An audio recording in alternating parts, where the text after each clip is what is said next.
This is a book on all of the local tracks. And one of them is on Jamestown Speedway. Okay. And there are 2 pages, and it says, the Jamestown Speedway was located on New York Route 389 north of Kimball Stand.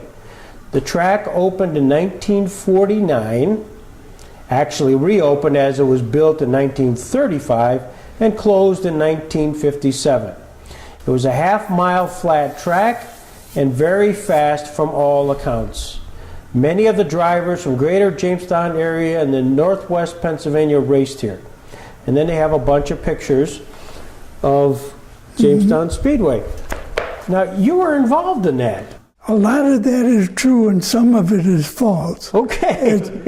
As far as my father was concerned, that he owned a nightclub that after Prohibition ended, he was one of the 3rd in Chautauqua County to get his license to operate a restaurant. And they called it Mike's Tavern.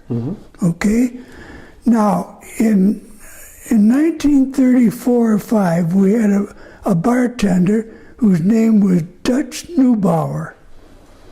And Dutch Neubauer and my father were great friends. Of course, he worked for my dad. And there was another partner related to Dutch by the name of Arthur Shaw. Everybody called him Artie Shaw. And he was just a little short guy. And at the time they built this track, I was only 11 years old, and I was taller than he was. Well, they decided that they talked my dad into building this racetrack.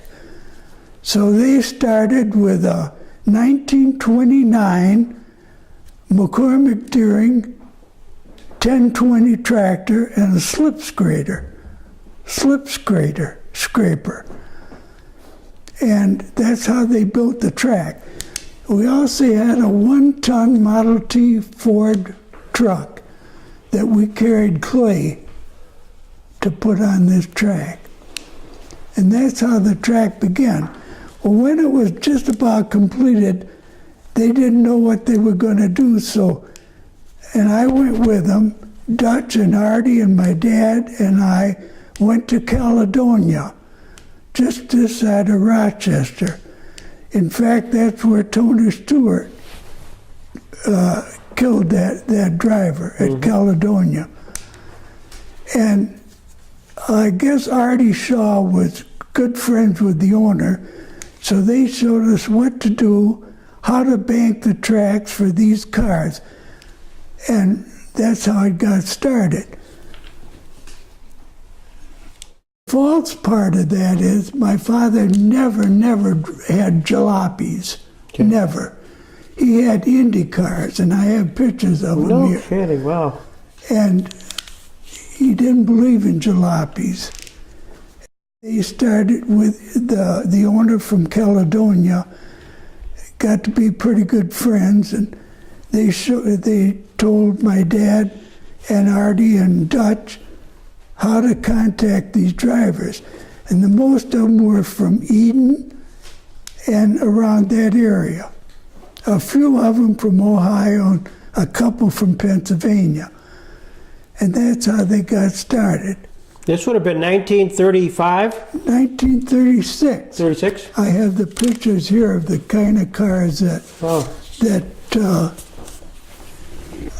I was telling him I bought an old Kodak box camera, and I didn't know how the hell to work it.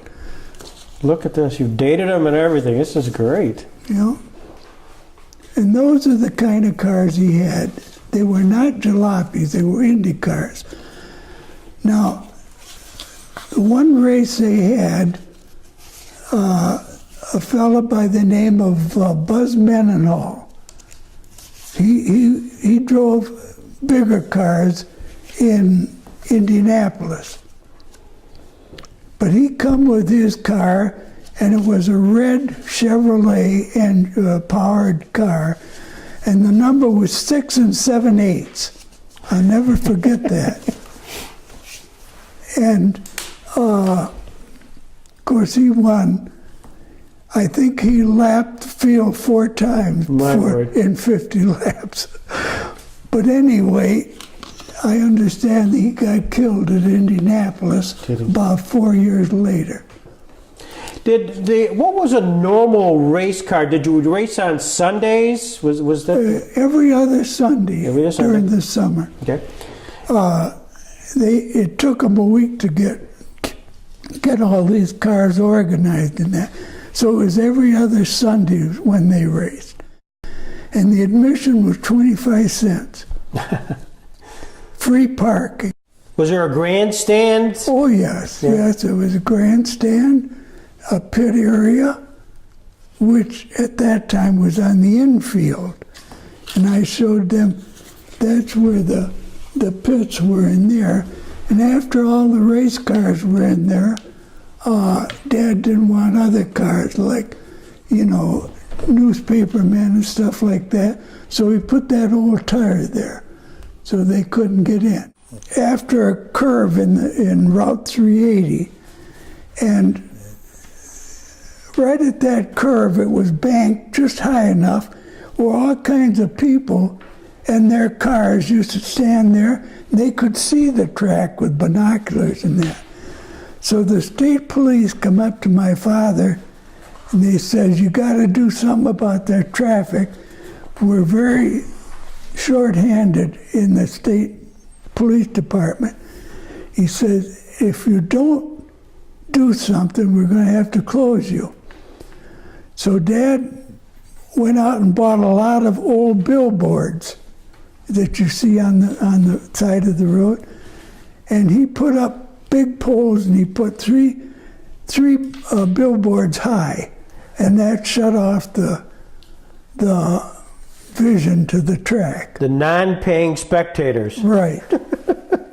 Yeah.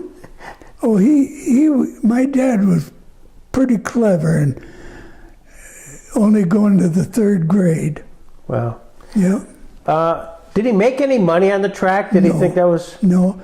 He paid everybody, win or lose. Everybody went out of there with something.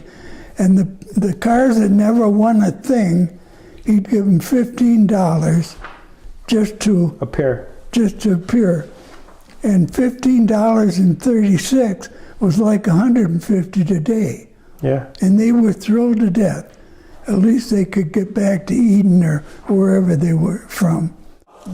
They raced from 1936 until 1939. I'll tell you why they quit.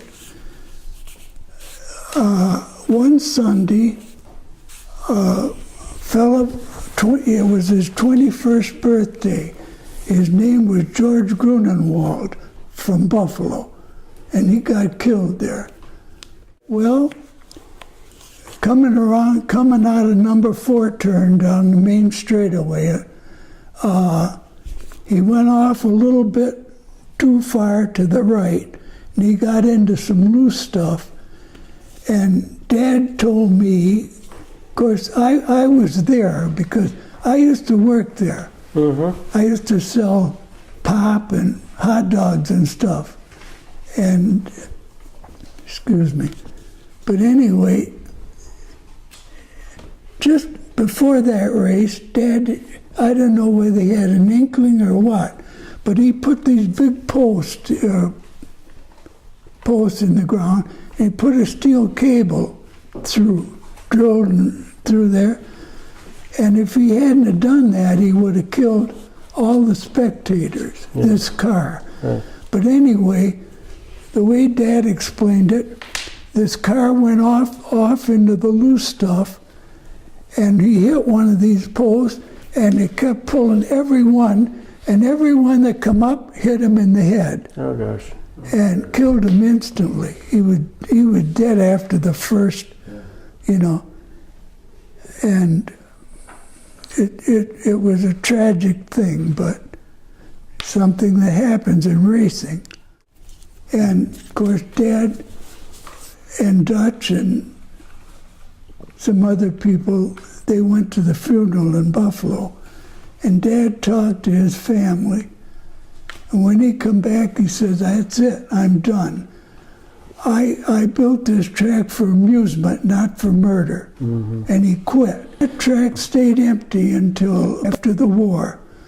They sold it to a bunch, 14 members of some organization. During the time that they had it, they had these jalopy races. Gotcha. With Sammy Lamacuzo and Conai Boys and stuff like that, you know? Yeah, that's them. The only hero driver was this Buzz Mendenhall, 6 and 7/8, because he stayed there at my dad's place for 3 or 4 days before and after the race, and I got to know him and talk with him. Was that normal where cars would come 2 or 3 days ahead of time? Well, he had a long way to come. Okay. And you know, there weren't no big fancy 18-wheelers hauling them.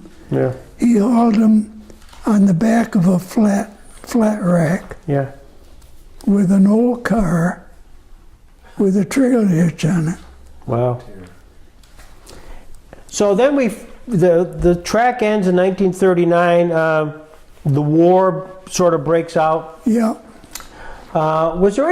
Did your dad have any interest in reopening it again, or just simply Never. it sat there idle? Yeah. And then this group came and bought the use of the track, or at least That's right, yes. Yeah, there was a Satan's Bowl of Death for one. Right. And there was one, remember that? Oh, yes. And there was one, Al, you know, at the bottom of the hill, Alistair used to work up there, up the hill, right before the 2 lanes end. You know where I mean? There was a racetrack up there too. You're talking at the bottom of North Main Street? Yeah. Bottom of Airport Hill, it was up on the left? Yeah. Ted's torture track. That's right, yeah. Right. Then there were several of them all over, but they didn't amount to nothing. Right, you're right on that, Mike. Yeah. Absolutely right. But Jamestown Speedway was a big deal. Yeah, yeah. It was a big deal. Well, they had the Indy cars, Right. and nobody wanted to see these old 1900 Fords and Chevys. You know, they wanted to see these Indy cars run. There was an ad that appeared in the Post, the Jamestown Post, in September of 1939. It was an ad for the racetrack. There must have been a rain out the week before, because it said, "Ticket holders from August 20th will be admitted free. See a car drive through a burning wall. Free spaghetti and meatballs."